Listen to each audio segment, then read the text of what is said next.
एक ही गाड़ी पे दोनों भाई बैठे हैं। कभी बिठाता नहीं है अपनी गाड़ी पे, आज बिठाया है पहली बार।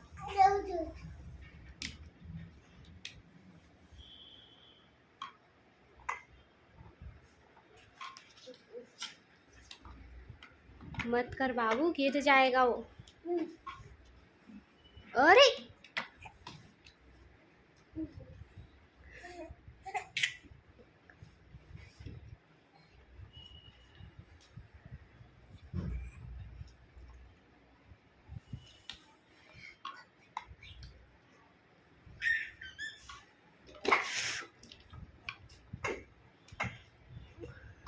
क्यों बार बार उतरना चढ़ रहा है? बैठ जाना एक बार।